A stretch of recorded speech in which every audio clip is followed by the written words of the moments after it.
Hello all you amazing people, we just got ourselves another massive console mod drop in Baldur's Gate 3 for PlayStation 5 and Xbox players, featuring 15 new mods which I'll be breaking down in this video. And we actually got one of my favorite class mods, the Oakheart Sentinels version 2 mod, made by Nightly ST. Now this is based on Dungeons & Dragons 3.5 edition, the Druid. And it gives you a ranger's companion that actually has some unique ones depending on what subclass you go with. I'll be breaking this down a little bit further in the video. I love this class mod. It's seriously so well done. And Nightly is also in my Discord server, so you can thank them for this awesome mod, and links in the description for that. But yeah, Oakheart Sentinels, I'm super happy to see. We also got ourselves the Slayer Redux, which is another class mod. It's kind of an interesting one.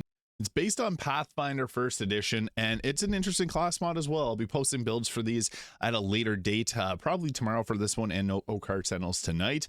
We also got ourselves the Aura Leonites, probably pronounced it incorrectly, spellbook. This gives some new spells to the cleric, paladin, and sorcerer, as well as one for the ranger.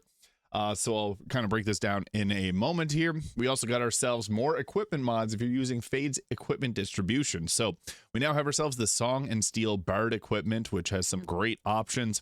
And we got the Gifts of the Absolute. Because let's face it, the Absolute based items in Baldur's Gate 3's base game just kind of sucks. None of them are really that great. But now we got ourselves a reason to actually get the Absolutes brand with these weapons. We also got ourselves a rework to the Gloomstalker, which is awesome because some people really like this. I personally really like the Gloomstalker as well, but what they do is at level 3 you get a sneak attack similar to the rogue but scales with the ranger levels instead of rogue levels. You also get Umbral Shroud changes so it does not have a cooldown. Replace Superior Dark Vision with Stalker's Sight, so you can see normally in darkness both magical and non-magical for 24 feet, so kind of like the Devil's Sight from the Warlock. We also get ourselves a new ability, Umbral Step, features similarly to the Shadow Step from the Monk. And at level 6, you also get the Assassination of Body, functions similar to Manifestation of Body with Minds of the Monk, adds bonus damage to all attacks instead of only unarmed, so you get necrotic or psychic damage added on top. You also get the Ranger Prowl, which is similar to Prowl from the Panther and the Druid subclass, or Wild Shape, and it has a per short rest cooldown. This basically makes it so you turn invisible and deal extra damage. Another new ability at level 9, you get the Mark of Death, similar to Hunter's Mark, but makes vulnerable to piercing damage as well. So that's obviously very good, doubling your damage. And at level 11, you get the Embrace of the Shadows. Grants the Umbral form, can only be used once per long rest. Outside of combat, it expires automatically. So it allows you to go into the Umbral form, immune to all non-magical physical damage, can make an actual additional attack each turn, but cannot cast spells for the duration. And each attack does an additional 1 to 8 necrotic damage. Nice buff to the Gloomstalker Ranger. This mod was made by Chiz Freak here. You may know them for some of their other mods, like they got the College of Dance Bard and a few other ones here. So yeah, excited to see that. We also got ourselves the Bloodright Dark Urge features, which gives a bunch of different features. Not really Dark Urge related, but some of them are. Like you get yourself a Bite ability. So here's the full list. You get Bite, which does 1d4 piercing damage, pretty weak. Butcher's Reverie. In combat, you have a chance, you have a bonus to Constitution saving throws and penalty to Wisdom saving throws equal to your proficiency bonus. That's really bad because Wisdom saving throws are very common. Hold person and commander do Wisdom saves, so you don't want to fail those. It also has the Dread Aspect, giving +2 to imitation checks, but -2 to Persuasion Deception.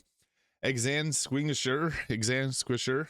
So your physical attacks have a chance to inflict bleeding and uses weapons, DCs, or skills with your stats. Exalt in Extremis. When you have less than 50% of your maximum health points, you gain advantage on attack rolls, but enemies gain advantage on attack rolls against you. Fiendskin, you take 2 less physical damage. Freak Strength, you have advantage on strength checks and double carry capacity. Hot-blooded, resistant to fire and cold damage. Killer Momentum, whenever you kill an enemy or score a critical hit, you get unstoppable for 10 rounds. And that reduces all incoming damage to 1 and is consumed. So yeah, that's pretty good. Mangle Brand, you're vulnerable to psychic damage. No rest. After each long rest, you must do a 10 DC Wisdom saving throw or receive no rest exhaustion until your next long rest. This gives a -1 to initiative. And each turn during combat, you must succeed a DC 7 Constitution saving throw or else suffer dazed, off balance, or weak grip for 1 turn. Pretty cool. No old rest, similar effect there. Power from Pain, whenever you inflict bleeding, poison, or burn on a target, gain power from pain, you get a +1 to spell DC, and the number you need to roll a critical hit is reduced by 1. Savior's Penitence, take psychic damage whenever you heal another target. When the bells toll, you have disadvantage on death saving throws. Whenever you fall below 10% of your maximum health points, you can't recover health points for 1 turn. Obviously very bad.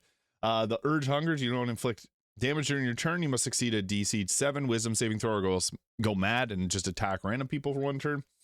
And Unholy Body are vulnerable to radiant damage. So you can choose which of these that you would like.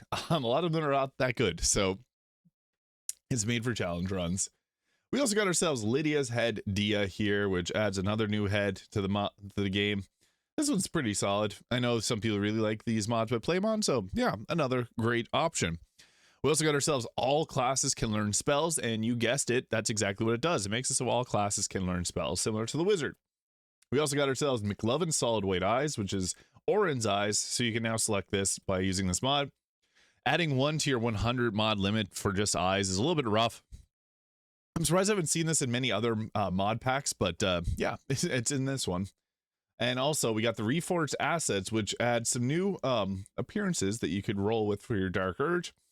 I personally think this ends up looking like Bale the Dread from Elden Ring Shadow of the Erdtree DLC, so that's pretty cool.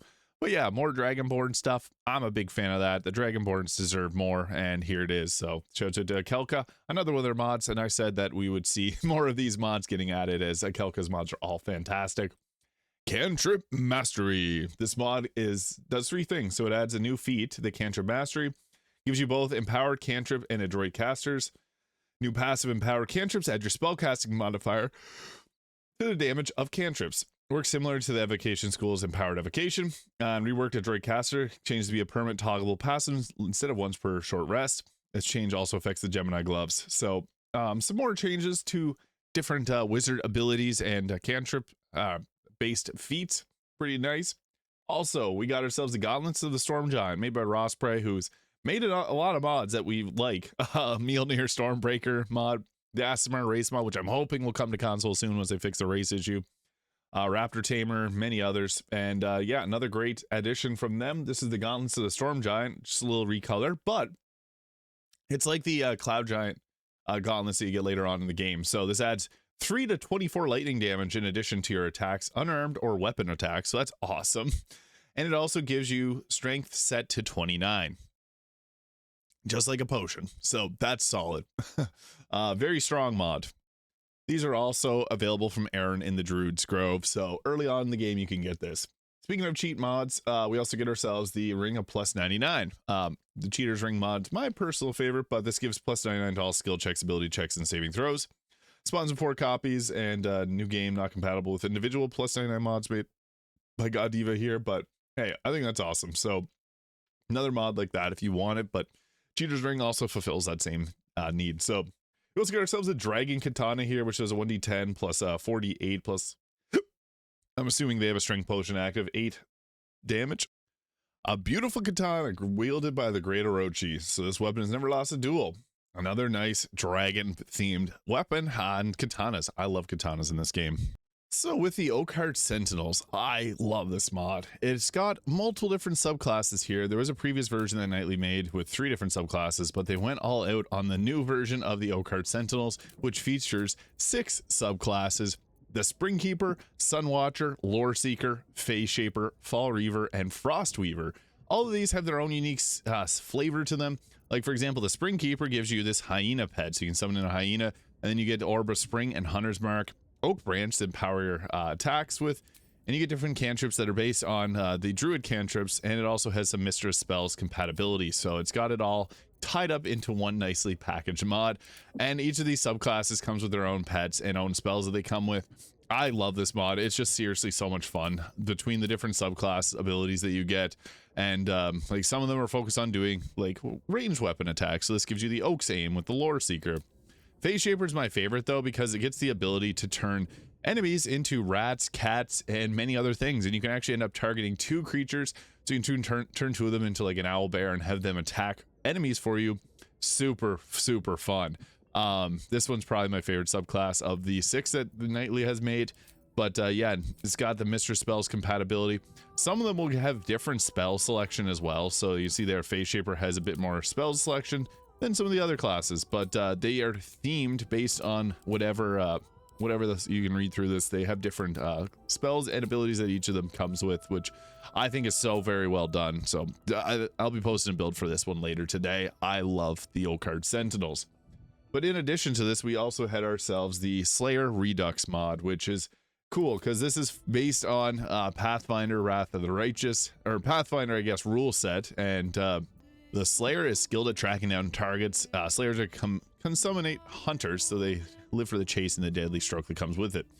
So basically, you get yourself some pretty fun abilities here. So like the you get Hunter's Mark, or Studied Target, basically it's called, and as you continue to level up, there's a bunch of different effects that you can get. You got your redirect missiles, you got proficiency in survival checks. You get a bunch of different talents here. So superior dark vision, fast hands, uncanny dodge, fast movement, land stride, track, stalker, quarry. I'll be breaking this class down tomorrow, so you can stay tuned for that. But it also comes with 3 different subclasses: Coven Bane, Executioner, and Grave Warden. You get the painful strike there. So whenever you strike a study target, you add 1 to 6 poison damage and poison your target, giving disadvantage on attack rolls. So the Slayer Redux, really cool mod. And yeah, you get light armor, medium armor, shields, simple weapons, and martial weapons, and you get the study target. A bunch of different effects here with different subclasses. So yeah, this is an awesome mod, and this one's made by Reluctant Renegade. So very well done. In addition, I will break this one down in a separate video because I'm having issues with getting it to work properly on my playthrough right now, but there'll be a video coming once I get that all sorted out. Song and Steel Bard equipment is pretty nice though, because you can give yourself some fun effects. So like there's a ring that'll give you the Phantasmal Reflection. So this gives you an increase to your armor class, equal to your, or reduce all damage you take equal to charisma modifier. When the caster struck, a Phantasmal Reflection will rupture. So yeah, this just will just basically give you a reduction to the damage you take, and also deal damage in an area around you. So yeah, this is definitely a fun one for if you're looking to get into playing a Bard and you want some extra equipment that's going to be randomly distributed throughout the game. Ring of the Enchanting Tales gives you a 1d4 bonus all persuasion checks, and it gives you an enthrall spell. So they feel like they could actually fit right into the Baldur's Gate main game. And that's what I love most about Graphic Fade's mods, is they're not too overpowered. This gives you a +2 bonus to its spell attack rolls, and allows you to cast spells with greater accuracy. Make an 18 DC performance check. On success, you weave a protective melody around you and gain 1d12 temporary health plus charisma modifier. Pretty cool stuff. And if, again, it feels like it could fit into the base game of Baldur's Gate 3. Same with the absolute items. So like we got ourselves a few different weapons. So when you cast a spell the 4th level or lower, the absolute focus resonates with your own arcane power, granting you the chance to restore the expended spell slot. The spell slot regained depends on the level of the spell cast. Whispers of the Absolute: when performing a sneak attack, the target must succeed a dexterity saving throw or become silenced for 1 turn. When you hit a silenced creature that isn't facing you with this dagger, it deals an additional 1 to 6 psychic damage, and the Whispers of the Absolute guide your blade. So yeah, you can only use the these weapons to use the Mark of the Absolute. I'm really happy to see more Absolute themed gear come to the game, because there's not really great options in the base game. But that was that for our pretty solid console mod drop in Baldur's Gate 3. Stay tuned for the Oakheart Sentinels and the Slayer Redux mods. We'll be covering those in build guides. So yeah, let me know your favorite thing about this console mod drop in the comments below. Hit the subscribe button below if you haven't already, and I'll see you all in the next video.